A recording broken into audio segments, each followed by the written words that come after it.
Hello, welcome to Talks at Google. My name is David Levine, and I'm delighted to welcome Mary Roach. She's the author of the New York Times bestsellers Stiff, Spook, Bonk, Gulp, Grunt, and Packing for Mars.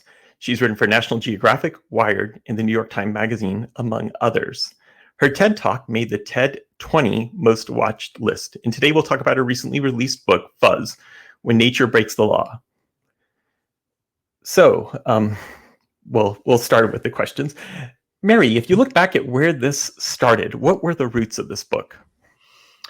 Well, I wish I had a tidy origin story, but it was kind of a process of a few months of kind of flailing and groping and figuring out what I was doing. I'd gotten interested in the the National Wildlife Forensics Laboratory up in Ashland, Oregon. Does a lot of interesting work. They have a hair library of animal hairs, which kind of appealed to my sensibility, a hair library. I wanted to speak in particular to this woman who is the author of an 8-page guide to how to tell how to distinguish between real and counterfeit tiger penis, which is important for identifying animal contraband might be coming into the States. And so I went up to talk to her thinking maybe this is sort of the germ of something. I don't know, because I just sort of pursue these possible dead end leads that sometimes go nowhere. And while I was up there, the director of the lab said, well, you can't follow along with any investigation. If it's an open case, absolutely, you can't have anything to do with it. It's illegal. So that was the end of that. So I followed another couple dead ends that we don't need to go into. And then I had the idea of like turning it around. And what if wildlife were the perpetrators and people were the victims? And so, in thinking about that, came across this whole little pocket of science that I'd never heard of called human wildlife conflict. I kind of get excited when I find out there's some little corner of science that I wasn't aware of. And so that's kind of how I landed here. I have not been attacked by wild animals, or I don't keep them in the backyard or I don't really have a personal connection per se. Mm. So a corner of science, and what else would you say makes a topic what you call roachable? Well, I like to have I like to choose something quite broad. I mean, and this is certainly broad. There's probably 2,000 species in 200 countries that get into conflict with humans. So that kind of means the whole globe is potentially a place I might go and report. And I like to kind of bring in different cultural takes on things. I like to put myself in places I've never been before. So I'm always kind of looking around for opportunities to bring things to life for the reader and make it more interesting for me, but also hopefully a little more interesting for the reader. Yeah, it sounds like you really, and in the book, it really shows how you put yourself in the scenes. What element of persistence is there in your work into getting into these scenes and so on? Oh, I'm very persistent. There's a term that I came across reporting this book called vertebrate pest. And I am definitely a vertebrate pest.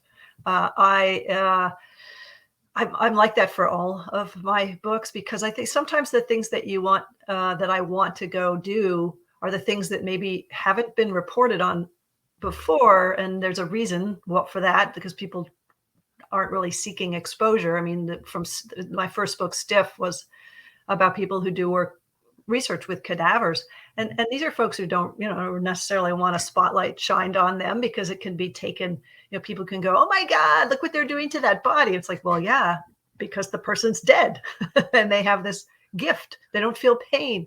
But so that definitely took some doing. The folks at NASA were a little squirrely with some of my requests, but, granted, my requests were like, I remember asking, because I had a chapter on restricted hygiene and how you can't bathe and shower easily in zero gravity. And I wanted to smell the shuttle as it came down just when they opened the door.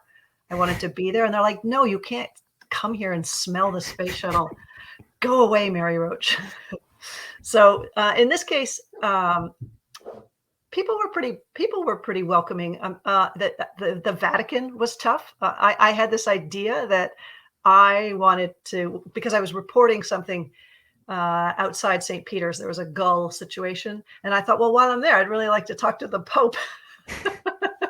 I'd like to talk to the Pope about pest control and see what he thinks. Because Pope Francis is like, he's his patron guy. His namesake is Francis of Assisi, who's friend to the poor, friend to the animals, a big supporter of nature. He's like the OG animal activist. So I did not get an audience with the Pope, but I did manage to talk my way into the Pontifical Academy for Life, which is in the Vatican and is sort of the bioethics arm of the Vatican. And I think they said yes and probably quickly regretted it because it was not, I don't know, pest control is not really on the Catholic Church radar in a big way. So I was sort of putting the guy on the spot. He was very gracious and very, erudite in his answers, but it took some doing just to get in. The Vatican is, if you're not a tourist and you're not a legitimate member of the press, it's pretty hard to get in there. I had to basically write to the head of the Vatican. It was like writing to Donald Trump and saying, at the time it was Donald Trump. It's saying, can I come in and visit? So I got that, very formal and flowery letter from the Secretary General of the Vatican City State saying that I could come in. So yes, I'm very persistent. There's this whole scene there at the Vatican with lasers and stuff, and we don't have to get into it. I have plenty of other questions, but I'll just tease that so people might want to read a little bit more about it. Yeah. And it's quite funny and interesting, as many of your stories are. In fact, throughout Fuzz, I think we get these little bits of science delivered in like these humorous stories that kind of make us look at the world a little bit differently. And each one has colorful details of worlds well outside my normal reference, at least. And in your first chapter, which is called Mall Cops, and I have to spell it MAUL cops. I love it. I love the title. How did your investigation into animals killing people lead you to a desert casino? Yeah, that killed me. I love that. Okay, so yeah, it's the WART, WHART is the acronym, terrible acronym, stands for Wildlife Human Attack Response Training, and it is a 5-day training course for wildlife professionals who are in a position when there is a fatal attack by, it's usually a bear or a cougar in this country, they secure the crime scene and they gather evidence, and try to figure out, first of all, is it, what species was it? A bear, a wolf, a human? You can tell kind of there's telltale signs because there's characteristic ways these animals attack when they do attack. And then trying to link the victim to a specific individual animal. So, that includes holding a suspect in custody. Basically, if an animal's trapped on the scene, they want to make sure that is in fact the animal that committed this crime. And so it's a fascinating. It was so interesting to me because I'm kind of a forensics nerd anyway. But this was an element of forensics that I had never heard of and didn't know was actually done. So anyway, it's a course that's taught by British Columbia Conservation Officer Corps members, but it's held in various places and different wildlife agencies host it. So this time it was the Nevada folks. And so it was held in a casino outside Reno. So, which is not kind of what you expect for a wildlife seminar. But that was great for me just because I love that we were in a conference room, the Ponderosa room, I believe it was called. And right next to our conference room, there was another room with a large bingo game going on. So the bingo people would sometimes walk back and forth down the hall. And we, part of our training, there were these soft touch mannequins that had been doctored up to look like actual attack victims. So, and quite realistically and graphically, I must say, like eyeballs hanging and lots of red paint that looked quite convincing. And so they would walk, the bingo people would go by and walk to the bathroom down the hall and sort of look in. And I can only imagine what they thought. I don't know. So yes, that was how I ended up in a casino. I have to say, I listened to the audiobook and read it too. And I really enjoyed it. You read it yourself and you did some accents and then gave some intonation that maybe you would only know if you had been there on the various phrases, which was really pleasant. Oh, why did you decide to read this book of your own? I mean, a lot of the art books that you have, you didn't read your own. No, I know. This is the first time, and I had always assumed that it's better to let a professional do it, an actor, because I don't know. I mean, I don't know. I didn't know, like, do you do accents? And that is a whole sensitive thing. I did some accents and not other accents. And I know that people have very strong opinions about the narrator of a book. And at a certain point, I got enough feedback from people saying, why don't you read your own book? And I actually, the past book, I tried out as the reader. They kind of auditioned me, and it was an absolute fiasco. There was this guy, a different director. The guy that I ended up with for this book was fabulous, and we had a great time. And I will definitely do, going forward, my own readings, as long as people end up liking it. But in the past, there was the director had me read something to audition, and then he stopped me after about 2 sentences and said, I know that in your head you sound really dynamic and interesting, but I'm here to tell you that you don't. He's like, no. He's going like, read it like this. And it kind of was a sort of in a small town. And it was that kind of stagey voice. And I'm like, I'm not you. I can't be you. I'm sorry. And I just left. I picked up he had sharpened 5 pencils for me and everything. And I was like, I'm going to take my pencils and get out of here. So, yeah, I would have done that one, but I was led to believe that I am not a good reader. So I had to recover from that humiliating defeat. It sounded like the direction you're giving is, can you do the whole audio like a movie trailer? Yeah, it was a little like that. Yeah, and I know people who are professionals. There are things they bring to a narration. They know how to breathe. They know how to voice different parts. I mean, there's things that they do. They're professionals. I don't know. I just showed up and started reading. So fingers crossed. Was it okay? I found it delightful. I really enjoyed it. Okay, good. Yeah. Yeah. And well, I'll jump to this thing. In fact, at the end, you included all the footnotes, and the footnotes in your book are something that are really special, that a lot of people enjoy. In fact, the footnotes remind me a little bit of a director's commentary on a movie. We get like this extra little bit of delightful trivia or insight on the whole story. Yeah. And with that in mind, I'd like to do a footnote on one of the footnotes. Is one of them linked to Adam Savage? Yes.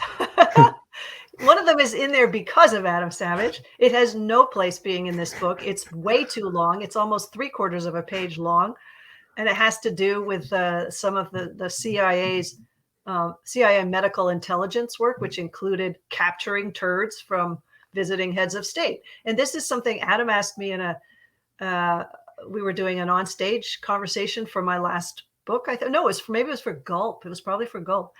And he asked me, is there any truth to the rumor that when heads of state would come to the United States and they'd stay at Blair House, that there was a trap under the toilet to catch their turds and examine them for clues as to the health of this person? And I said, I don't know. I should know this. I'm so sorry. I don't know. I will find out for you. I promise you I will find out. Well, fast forward 7 years from that book.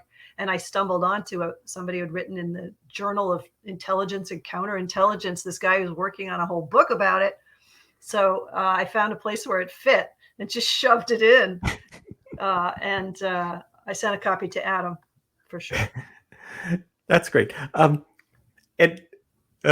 pardon this, but this is one of several fecal references littered throughout the book.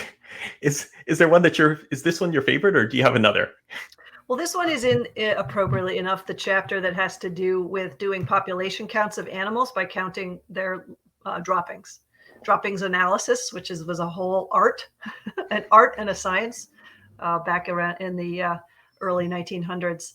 So that one, it is in the context of droppings. So I think that is I'm trying to think where else, the rat searchers. Maybe the rat. Oh no, that's the same chapter. That's same chapter. I have a few notes if you like.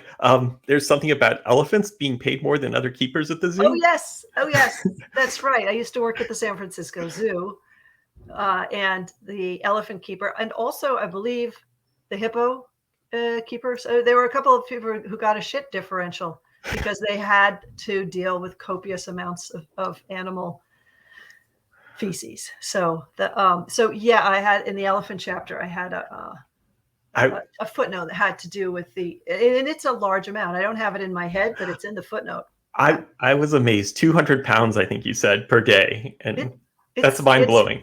It's hefty. It is hefty. Yeah. So you can see, well, they've earned their differential. They're paid a little bit more, and they also they end up really at the end of the day smelling, or maybe it was just the zoo that I was working at. I don't know, but yeah, they earned that extra money. Does anybody read your books just for the footnotes? I think my agent does. I think my agent only reads the footnotes. I don't know. Yes, I think people probably do. I think there's people who maybe buy it and read it, and then there's other people in their household who just pick it up and read the footnotes. I'm guessing for sure. I couldn't put the thing with an audiobook. You can't do a footnote in where it goes in the text. It just derails. People can't hold the place in their head. It just doesn't work. So, but I insisted that we not leave them out because I think some books in the past have left them out, which was kind of a shock to me to learn that. So we did them at the end. Hopefully people will know that they're at the end. Oh, yeah. Well, you get to the end and you keep going and you hear some footnotes. Footnotes, so it works. They're a little bit later, but yeah, it works and it's interesting. Yeah. Let's see.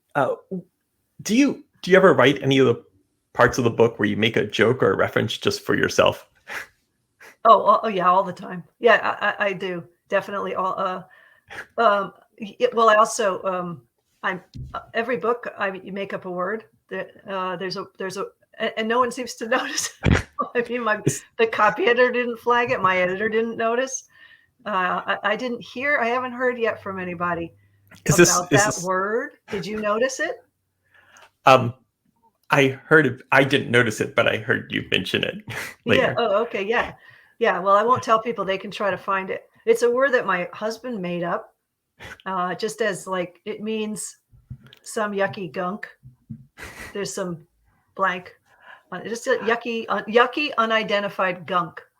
There is a word that we all, and I just threw it in there because it was the right word, but only between us. So it has no place being in there. It's a little bit. I think from the context you can kind of figure it out, but it's definitely not in the dictionary. And I think I've done that before. I've kind of made up a word. Do you know if any of these words have caught on? I should check that. I don't know, but now that you mention that, yeah, I'm definitely gonna watch to see if this one appears. I once spoke to for Bonk. I spoke to a sex researcher who had made up a medical term for fisting. What was it called? Brachio something eroticism, brachiorectal. It's in Bonk. I can't remember, but he said he was doing research and he would write to people to try to ask them questions, and he needed to have a more scientific sounding term, so he just made it up. And then 20 years later went into PubMed. He went into PubMed and there were like 25 references to, wow, God, was it brachioproctic eroticism. I think that was it. Brachio, like arm, proctic, butt. Yeah. Anyway, so I have not tracked that, but I will with this word, the word that's in this book. Maybe I'll get a footnote later. Yeah. Sorry. Reading the book, this phrase really doesn't appear in the book, but it reminded me of man plans and God laughs, or as one person said, nature adapts. Many times we see a solution, it seems reasonable in the book, and it's just a total mess. Yes. What are your favorite examples, or can you give us an example of that in the book? Oh, I do like the one. in Hawaii, there were, and I didn't report on this in Hawaii. It was just something I'd heard about in the course of my research. But there were a lot of rats tend to jump off ships and establish themselves on islands where they didn't have a presence, which is bad news for the native animals often. And there was a problem with rats in Hawaii, and I think in the cane fields in particular. And so someone had the idea to import mongooses or mongoose. I don't know the plural. Let's just say that it's mongoose.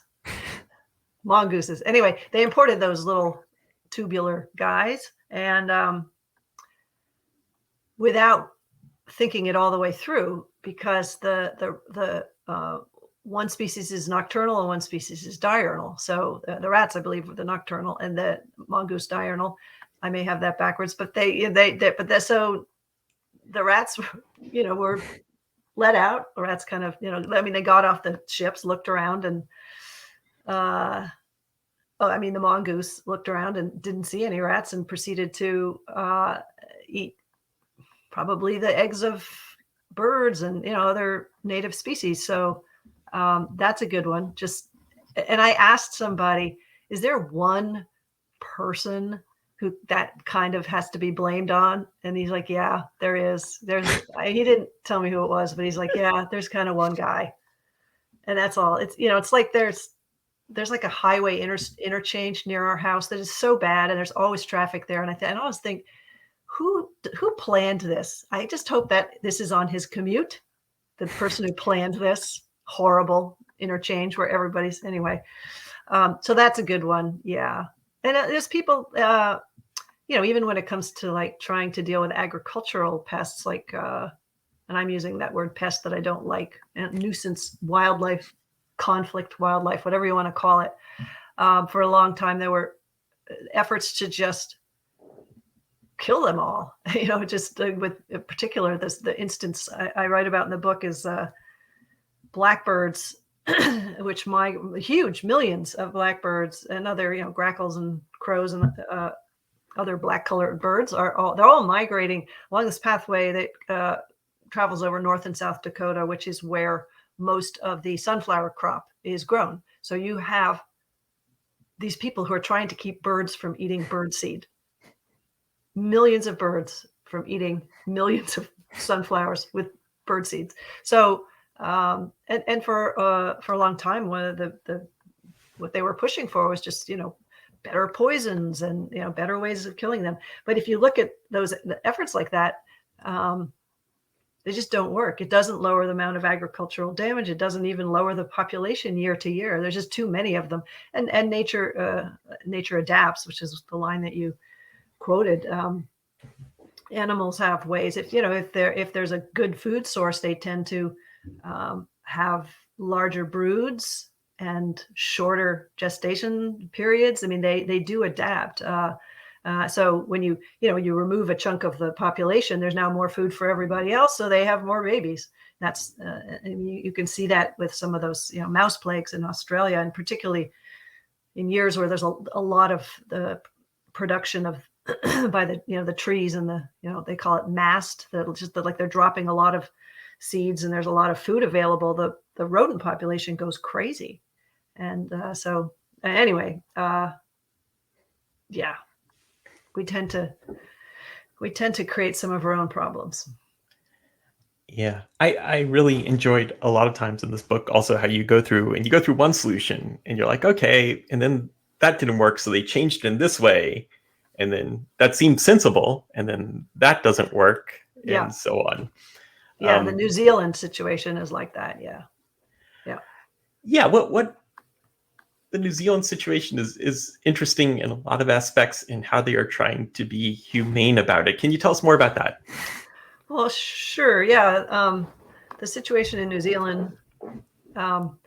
New Zealand, when Europeans came to settle there, there were these things called acclimatization societies, and they would import some of the animals that they had in their old home so that things looked more familiar, so that they'd have things to hunt. So they brought in deer, they brought in rabbits, and rabbits, as we know, multiply pretty quickly, especially in a place where they have no land predators. They have no predators. New Zealand didn't have the kinds of predators that would kill rabbits. And that's why there are all these flightless birds in New Zealand, because there were no animals to prey on them. They didn't need to fly away because there wasn't anything killing them. So they decided, well, we seem to have created a rabbit problem, so let's import some stoats from the old country. So they brought in stoats and ferrets and to kill the rabbits, but the stoats kind of looked around and said, well, rabbits, fine, but also I like these eggs all over the place very much. These eggs are delicious, and these small chick things, those are good too. So they like wiped out species after species. So New Zealand is now they have a program called Predator Free New Zealand 2050 with the aim of eradicating stoats, rats, and possums by 2050, which is a tall order to get all of them. And what I was interested in is a man named Bruce Warburton, who is tasked with a very emotionally difficult, I think, job of trying to make sure that it's done in a humane way. And that means testing traps and looking for better poisons. And that means testing poisons. And that is a really hard job. It's like, it's noble that somebody is trying to do this. And I think if you as a culture, as a nation, have decided this is what we're going to do, we're going to eliminate these 3 very populous species from our islands. And so let's do it humanely. So that so I spent some time there learning about how that's done. And it's kind of wrenching. You know, on the one hand, I saw one of those species that's down to a few thousand, the yellow-eyed penguin, and you see that animal and you think, let's do whatever we can to preserve this incredible bird. Let's do this. And then, you know, the next day I was out at the facility where Bruce works and looking at these possums who were being fed this supposedly more humane poison. It's still a poison, and it's not pleasant, and it's lethal. And so you then look at the and their possums are really cute. I'm just going to say, they're not like American possums. They're really cute. Not that cute matters, shouldn't matter. But you just look at these guys and you think, are we really going to wipe all these guys out for the penguins and the other? I don't know. I'm glad it's not my decision. It's hard. Yeah, and that chapter is very fascinating with the whole investigation about the humaneness of various traps and so on, and all this. And once again, a little teaser. We'll move on to something else. Sorry, I'm just going to laugh as I think about various parts of your book, and that'll just be an advertisement for the book. Good. I like that. So, you just do that for the next half hour. Yeah. So in your book, you encounter people with a lot of different interesting titles. What were some of your favorite titles? Oh, I have to say, I loved just the simplicity of bear manager, because it either suggests like that the manager is a bear, which is lovely to picture, you know, a bear as a middle manager, you know, or just, you know, bear manager. I don't know. It sounds so inter-office flow chart. I don't know, bear manager. I'm hoping I'm a middle manager now, but I'd like to become supervising bear manager if I play my cards right. You know, just I love that one. I also liked faller, which danger tree faller blaster is the guy I spent time with. But up in Canada, they say instead of saying logger or lumberjack, it's a faller. A person who cuts down trees is a faller. So this one guy gives me his card and it says falling supervisor. And I'm like, I'm like, really? So your title is falling supervisor? And it's not funny to them. You know, they'll like at one point they're chatting over lunch, and one of them was bringing up some guy that they know, and the other guy goes, "Oh, is he still falling?" Which just kind of cracked me up. Faller. That is pretty funny. Or I think you even had a falling safety supervisor in there too. Yeah, there was a falling safety supervisor. Yeah, falling safety supervisor was a good one. Danger it doesn't tree. feel like it fits. Yeah, it doesn't. I know. Yeah, danger tree. It was also, that's not a human title. That's a tree title. But just the combination of danger and tree. You know, it's like danger mitten, danger tree. I like that. Yeah, it's a very interesting and another chapter where it dives into this whole world that you wouldn't think existed, but it totally makes Yeah. sense and all. Speaking of things that kind of sometimes work or don't work, you also quote from this book about guidelines for using effigies to disperse nuisance vultures. Yeah. What is Effigies. that? Effigies, so weird. Okay, effigies. An effigy is like a human effigy. A vulture effigy is you take a dead vulture. It's an upside down dead vulture with its wings out, and it doesn't have to. It can be the body can be styrofoam, and you can just put wings on it. Yes, for some reason, its feathers seem to work, but it reliably repels large groups of vultures from roosting where you don't want them to roost. It's very effective, and nobody really knows why. I mean, you can anthropomorphize and go like, well, wouldn't you leave if you came to town and there was like dead people hanging upside down? Wouldn't you get the hell out? But you can't really assume that vulture intelligence can kind of make that link. But there's really there's no alternate explanation. It's just something's not right about that. And it's very effective, and it's used on communications towers. Vultures like to roost on those big, tall metal structures, communications towers, I guess they're called. And if you hang a vulture like that, it's pretty effective for quite some time, which is hard to do with birds. It's hard to keep birds, to deter birds for any length of time.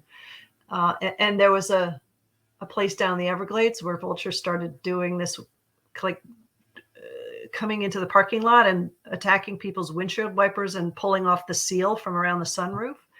And that's a whole other side story about why they're doing that. But anyway, the Everglades park people, they hung some effigies around the edges of the parking lot, and it did keep the vultures away, but they stopped doing it because what happened is that the park rangers spend all day reassuring freaked out visitors, explaining why there are dead vultures hanging from the trees. So finally they took them down, and they just put a box of tarps, and it said, put a tarp on your car, vultures will rip up your windshield wipers. So or something like I'm making up the phrasing, but they put tarps out for people because they were tired of explaining effigies. Throughout this book, you of course, like I said before, you put yourself in all sorts of situations.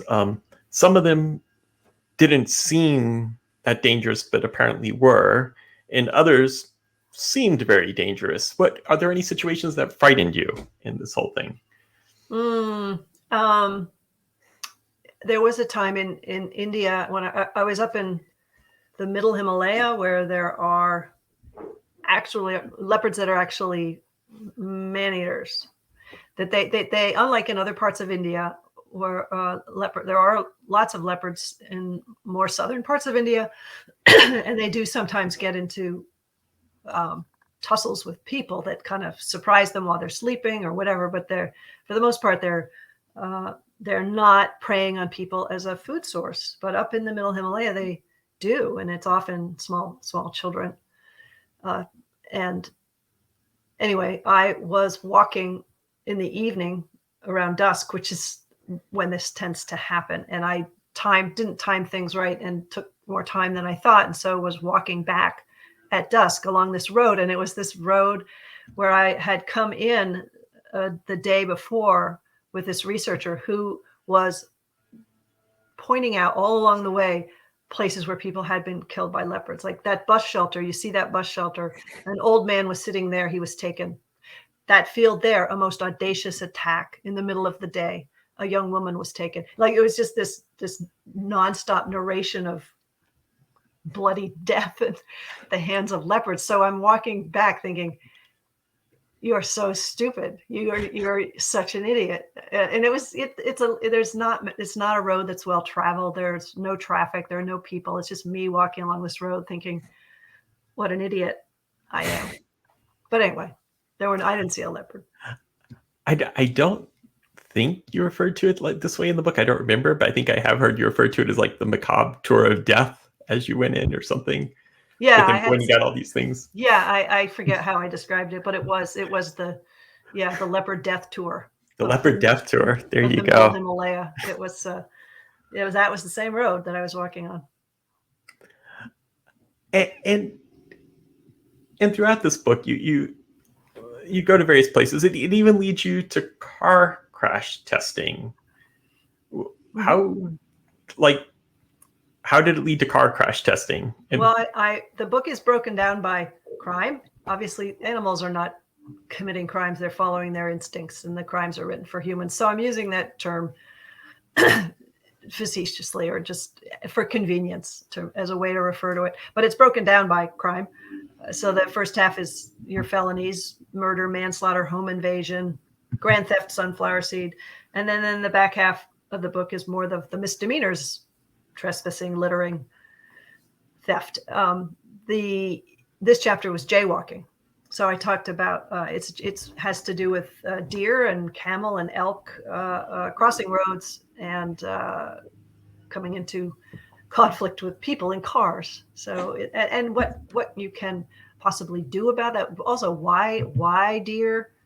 The deer in the headlight phenomena. Why do they do that? Why do they just stand there? And what can we do to help them? So that's what that chapter is about. So I talk about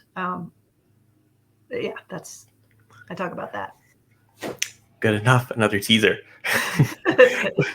Which was really interesting, particularly the camel, moose, and elk section, because when you hit one, you're hitting the legs instead of the torso because they're so tall. So the animal kind of pinwheels. The torso comes up onto instead of hitting the hood, like a deer will pretty much flop onto the hood. They're crashing through the windshield or even hitting the roof and coming right in. And so a lot of people end up paraplegic or quadriplegic from the neck breaking because the animal comes crashing through. So really important to kind of figure that out. Yeah, somebody actually made a moose crash test dummy. This was a Swede, not surprisingly, someone in Sweden. Volvos have special reinforcement on the pillars that support the roof. So for that reason, so that if the head and antlers come crashing on, that the whole thing won't collapse into the passenger compartment. And I also talked a little bit about self-driving cars and how are they going to figure that all out? Not just the big animals, but the small animals. But anyway, that's I appreciate your call out to Waymo and how you talked about them. Yes. Our sister company over here. But anyway, yes. I have no knowledge. So we'll do maybe one more question, then we'll get some audience questions. After all this, where did you end up thinking about the relationship between animals and human interactions and so on, and how we should deal with this? Yeah, well,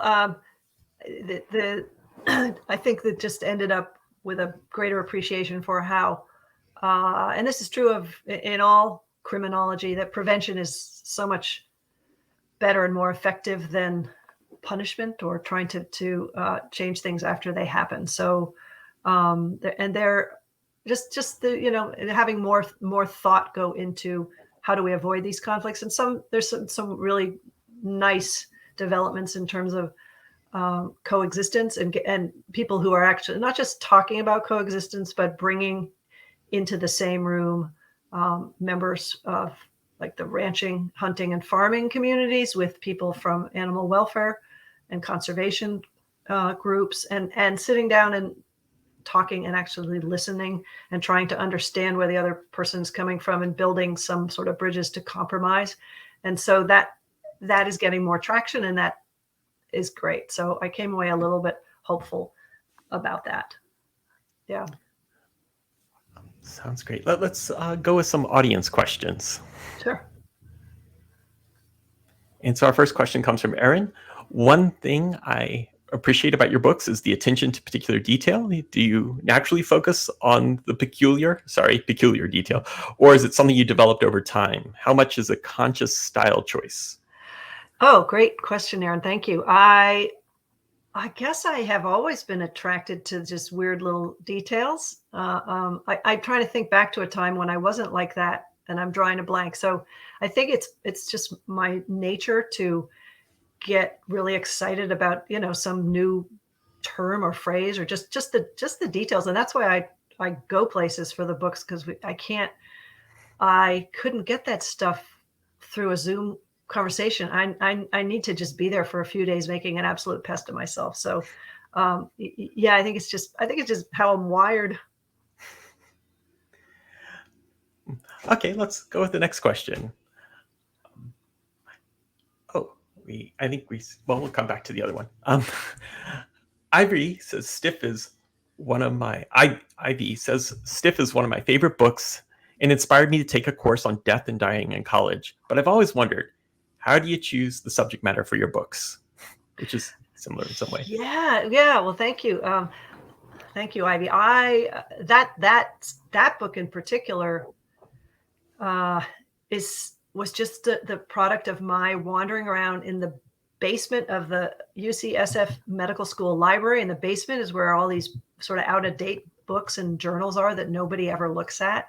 And that's just candy for me. It's like the candy store. And I came across the STAP car crash conference. And this was a collection of reports from the early days of automotive safety. And they were before they had crash test dummies, and they were trying to figure out, how do we make a crash test dummy? How do we know what happens to a human body in a crash? And they had to simulate these forces, and they used, and before they had cadavers, they were using, before they had dummies, they were using cadavers. And that the collection of, the crash sled experiments and everything was, I just knew that I wanted to write about it because it was something I'd never heard about. And I thought most people wouldn't be familiar with it. So, and I think my books, they start with one little chunk.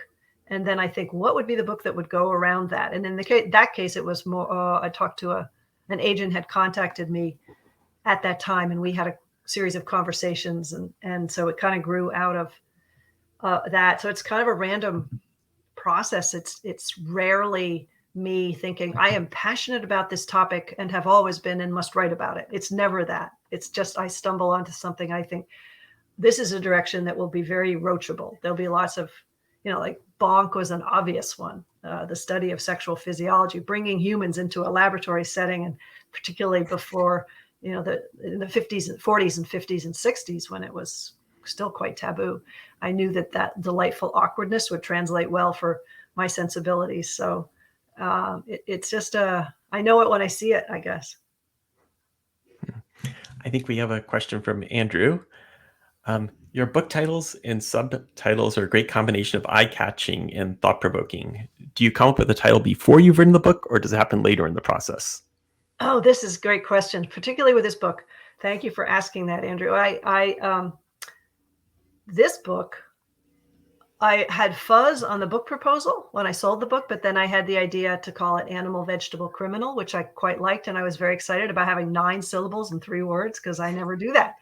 And so Animal Vegetable Criminal was the title all the way through February of this year, when Mark Bittman, the New York Times food writer and cookbook author, published a history of food called Animal Vegetable Junk. Wah, wah. And my publisher didn't feel like we could come out with our books 6 months later because of various marketing reasons. And it would seem like I stole his idea, even though I'd had the idea for many months. So it's typically what I had on the book proposal in the very beginning. Sometimes it changes and then it changes back. But it's usually something I came up with early on. And I never had an idea to do a branding thing of one word, one syllable. It just kind of ended up that way. That's why I get excited when I'm about to break the mold, like Animal Vegetable Criminal, which it's called in the UK. To much confusion. It has 2 titles now. So, but I like Fuzz, cops, fuzzy animals. It kind of works, assuming people still remember that the police were called the Fuzz slangily. I don't know. That's a bit outdated, that term. But anyway. Yeah. Okay, so the next question. Yeah. Ariana says, are there any human-wildlife conflicts that you think will smooth out as our culture shifts to a more environmentally conscious mindset? Any that will smooth out. I think I think in general there's been a trend toward being more careful and thoughtful. I mean, we've come a long way from how things were in the 1800s and early 1900s. And I think now if you look at options for people who say have a raccoon or a squirrel in their attic or in their garden and they want to deal with it, there are people you can call who specialize in actually in humane. They're not just using the word humane, they actually do it in a humane way, and they have technology to do it that way. So that's an option that's becoming more and more available. There's now humane wildlife operators, as opposed to wildlife control operators, the people who would come in and trap an animal and take it away. That got going sort of as the bottom fell out of the fur market. People who were trappers thinking, well, I can probably make more money taking squirrels away from people's yards than because the fur industry is kind of drying up. So there's now a different group who are coming at it from the perspective of trying to do it in a way that pays attention to the behavior and life cycle of the animal and to do it humanely. So, and there's tremendous resources like the Humane Society of the United States. I mean, I have an appendix in the book that lists the links for some of these places that it just information and also how to find a good wildlife operator like that. So, I mean, we have a ways to go. I mean, you can still buy glue traps. Why is that even? Why?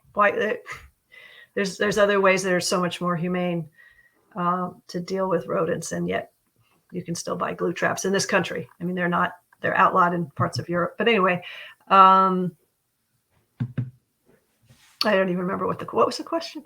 It was about And right. If you have, I think the person was thinking about dandelions, if that helps.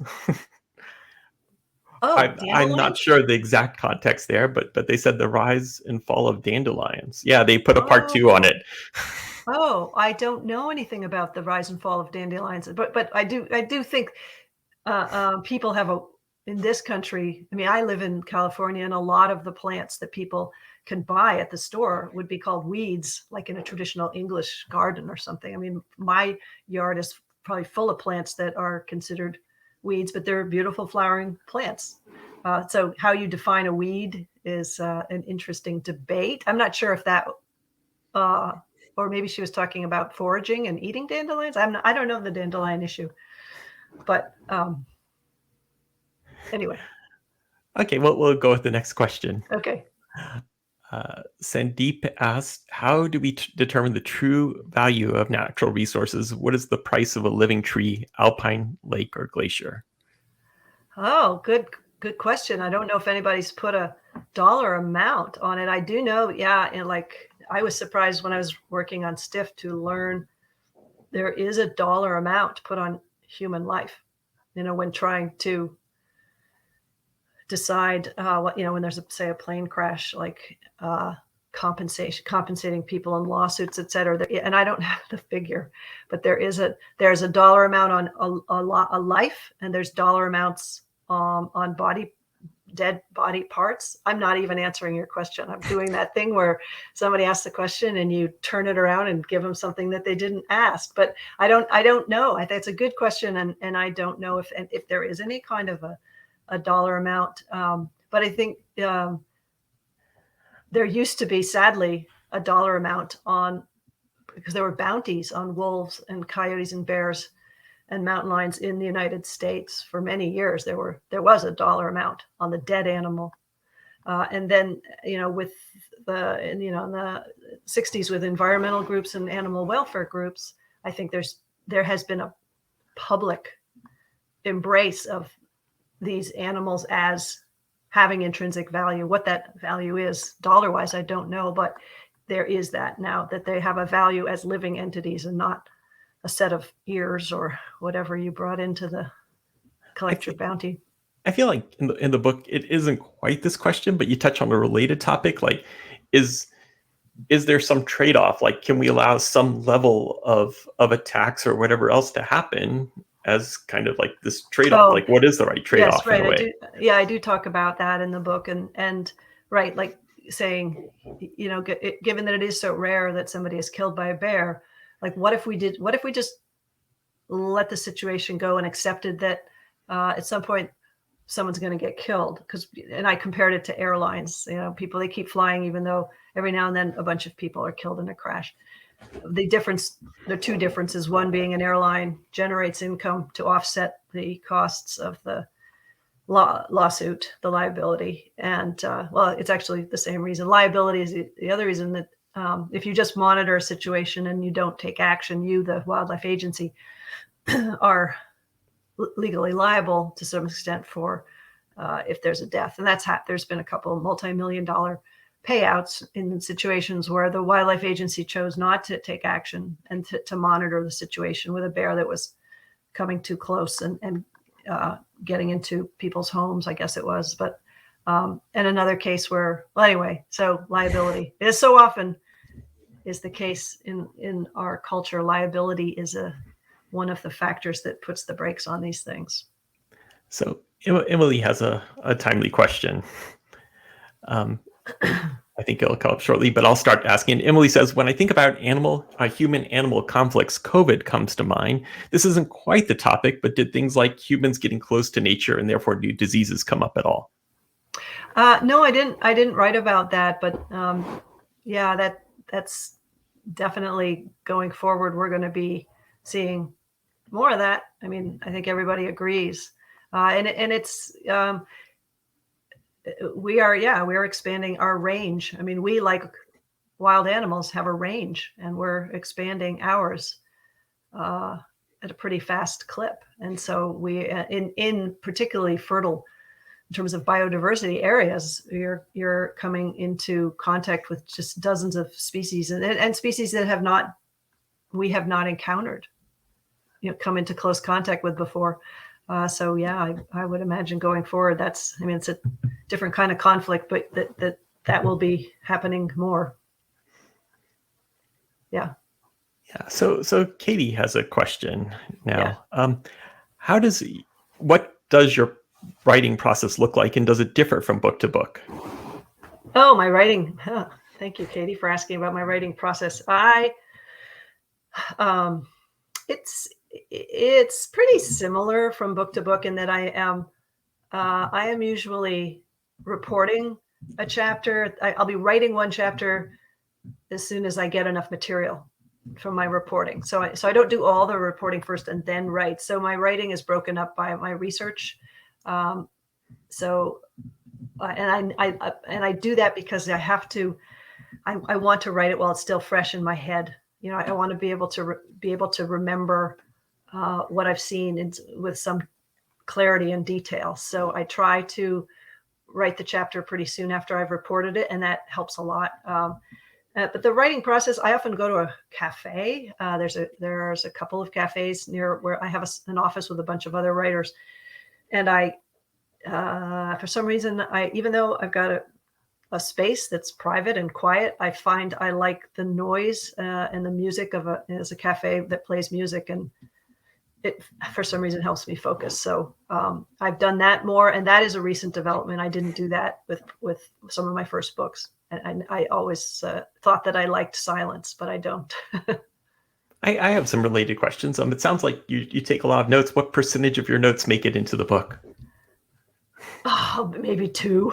2%. Wow. I mean, I'm just writing nonstop because when I first get somewhere to begin reporting, I may think I know what the chapter's about and what the scenes may look like, but I have no idea. So I'm just taking it all in. I'm just writing everything down. So I end up with one reporter's notebook full all the way through, sometimes front and back. And I go through and circle the things that I think that I'll use. And then I write those up. I transcribe the things that I've circled, and that becomes the document that I work from. And probably amounts to maybe 2% of all the stuff that I write down. It's a very small percentage. Yeah. For any one chapter. Yeah. And who are your favorite authors? Oh gosh, or I have inspiration. I have a list on Goodreads of books that I I mean, I'll steer people to that because I hate to try to like pull one out of the mix. But I only put down on Goodreads, I only list books that I really liked. So anything on that list is something that I like. Like twist that a little bit, me. I should say who inspired you with your writing? I would say because when I first started writing, there were a couple authors that I read that I feel really inspired me in terms of their being really good reporters, but also gatherers of surprising information, but also just really just good stylists and with a sense of humor. And those two writers are Bill Bryson and Susan Orlean. So those writers were, I think that so much of for me learning to write, because I didn't go to school I didn't study writing or journalism, but I think I just learned by osmosis, just by reading writers who I felt not just did it well, but did it in a way that I thought, like, if I really tried on my best day, I could maybe like reach up and touch the bottom of their foot. There are people. So that kind of inspiration where you think I could try. I think I might be able to do something like that.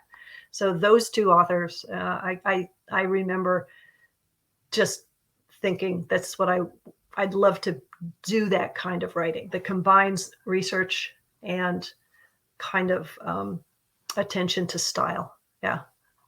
I think this is a great one. And related, Emily has one more question that's very related to this.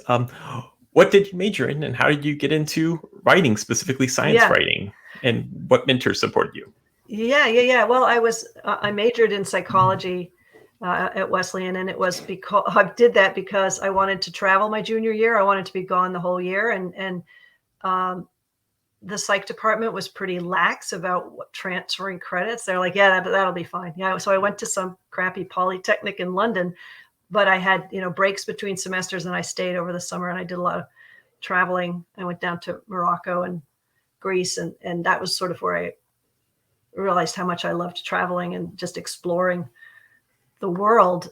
So that was pretty critical. But so the psych major helped in that way. I don't think that what I learned in psychology was directly helpful necessarily, but the fact that it enabled me to develop this kind of appetite for taking in different worlds. What was the second part of the question?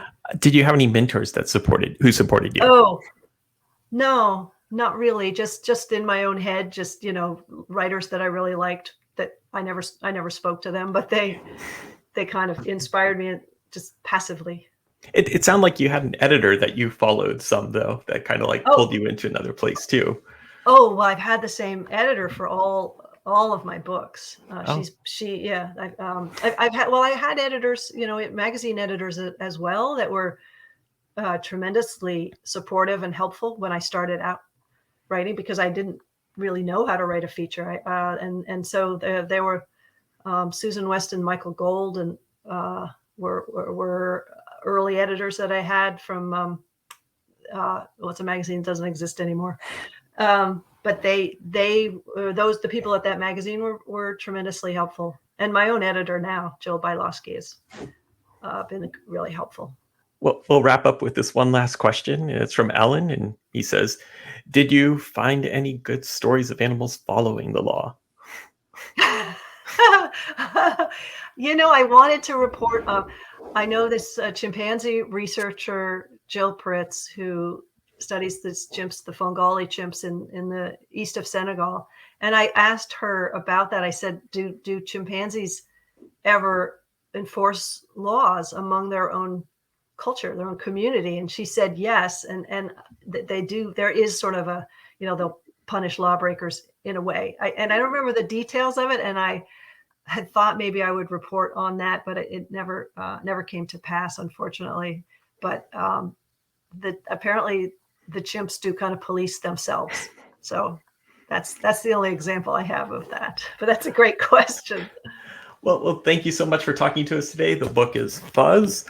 There's tons of interesting stories in here. Some that, I mean, not necessarily jokes, but things that will make you laugh and inform you about different worlds you didn't think of, including bears' food preferences and how they just go around and rummage in lasers and cars and humaneness of traps and so many things. It's very interesting, and you can get in, just read the footnotes if you like. That's right. Anyway, thank you so much. Thanks so much, David. I really appreciate it, and it's great to be here. Thank you, everybody. Yep.